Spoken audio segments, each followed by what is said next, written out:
কম দামে ভালো জমি আমরা সবাই কিনতে চাই, কিন্তু প্রশ্ন ওটা না। যখন জমির দাম অস্বাভাবিক কম হবে তখন তার কারণ অবশ্যই খতিয়ে দেখতে হবে। কারণ বর্তমানে সোশ্যাল মিডিয়াতে বিভিন্ন জায়গার জমি জায়গার দাম উল্লেখ করা হচ্ছে, কিন্তু আমি বলছি না সেগুলো ভুল, আপনারা যান কিনুন, তো সেখানে যাওয়ার আগে কেনার আগে কয়েকটা বিষয় আপনি নিজে থেকে ভেরিফাই করুন। কারণ সোশ্যাল মিডিয়ার যেসব ভিডিওতে বলা হচ্ছে সেখানে নির্ভরযোগ্য অনেক তথ্য গোপন করা হচ্ছে, সেগুলি আমি এই ভিডিওতে আপনাদেরকে জানাবো। মানুষ সারা জীবনের সঞ্চয় দিয়ে সম্পদ কেনে, বিপদ নয়। তাই সম্পদ কেনার আগে আপনি সচেতন হন, প্রয়োজনীয় বিষয়গুলো খতিয়ে দেখুন। তাই চোখের জল না ফেলে, ভবিষ্যতে চোখের জল যাতে না পড়ে সেই বিষয়ে আপনার সজাগ হওয়া ভীষণ দরকার। আজকের এই ভিডিওতে আমি প্রথম পয়েন্ট আলোচনা করব, বাজার দরের চেয়ে কম দাম কেন। একই এলাকার অন্যান্য জমির দাম যদি বেশি হয় তাহলে পার্টিকুলারভাবে আপনাকে যে জমিটা বিক্রি করা হচ্ছে তার দাম এত কম কেন? তো তার তো কিছু কারণ থাকতে পারে। কারণগুলি আপনি যদি একটু বিচার বিবেচনা করেন তো কারণগুলি এরকম হতে পারে: মালিকের জরুরি টাকার প্রয়োজন, জমির অবস্থান কি খুবই খারাপ, সেখানে কি কোনো রাস্তা নেই, জমির কাগজের সমস্যা আছে, দলিল সংক্রান্ত সমস্যা আছে, শরিকি বা উত্তরাধিকার সংক্রান্ত বিরোধ আছে, ভবিষ্যতে ব্যবহার বা বিক্রির কোনো অসুবিধা আছে।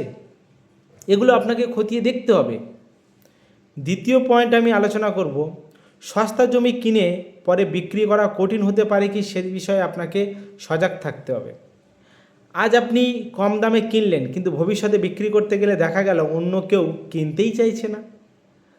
জমির আসল মূল উদ্দেশ্য একটা মানুষের উপকারে আসবে, কিন্তু জমি যদি কোনো রকমভাবে আমার উপকারে না আসে তাহলে সেই জমি আমি টাকা দিয়ে কেনা মানে একদম পুরোটাই আমার বেকার হয়ে যাবে। তাই জমির আসল মূল্য শুধু কেনার দামে নয়, ভবিষ্যতে বিক্রি করার ক্ষমতার মধ্যেও রয়েছে। আমি 3 নম্বর পয়েন্ট আলোচনা করব, রাস্তা না থাকলে জমি সস্তা হলেও সমস্যা। দেখুন, অনেক জমির দাম কম কারণ সেখানে যাওয়ার আইনগত বা বাস্তবসম্মত রাস্তার ব্যবস্থা নেই।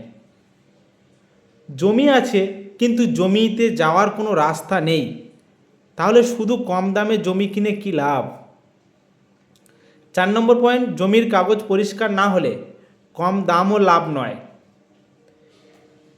দলিল আছে মানে কি সব ঠিক এমন নয়, যাচাইয়ের বিষয় থাকতে পারে, আপনি এগুলো যাচাই করুন। মালিকানার ধারাবাহিকতা চেন দেখুন, রেকর্ড ও মিউটেশনের অবস্থান দেখুন, জমির প্রকৃতি ও শ্রেণী দেখুন, কোনো মামলা বা বিরোধ আছে কি না সে বিষয়ে আপনি খোঁজ খবর নিন। বিক্রেতার বিক্রি করার আইনগত অধিকার আছে কি না আপনি লক্ষ্য করুন।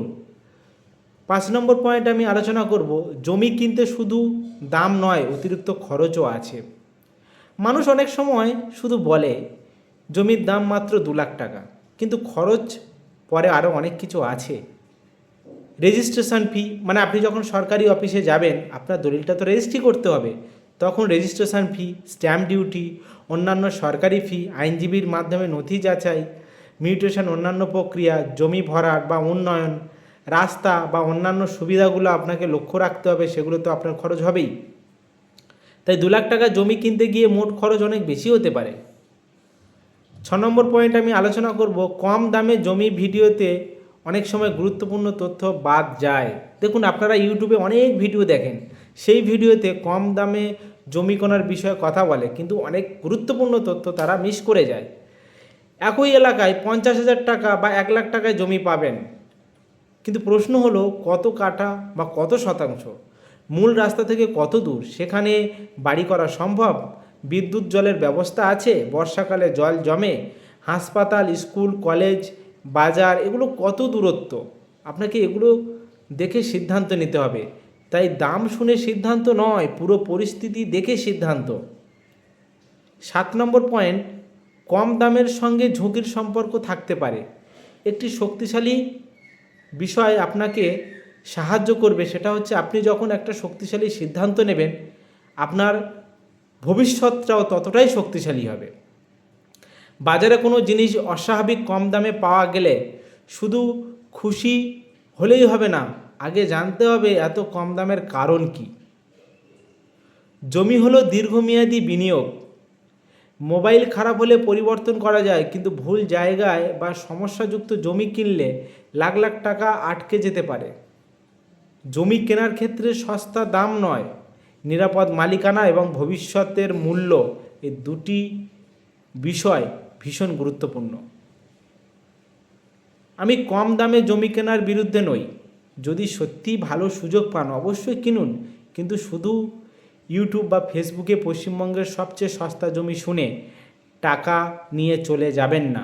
আগে জমি দেখুন, এলাকার বাজার দর জানুন, রাস্তা ও ব্যবস্থা যাচাই করুন এবং প্রয়োজন হলে একজন দক্ষ আইনজীবী বা সংশ্লিষ্ট বিশেষজ্ঞের মাধ্যমে কাগজপত্র পরীক্ষা করুন।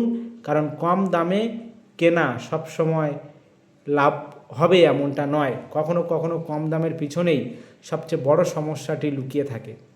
সবচেয়ে সস্তায় জমি কোথায় পাবেন এই বিষয়ে আপনি যতটা আগ্রহী, তার থেকে কোথায় সবচেয়ে ভালো জমি কোথায় পাবেন সেই বিষয়ে তার থেকে বেশি আগ্রহী হন।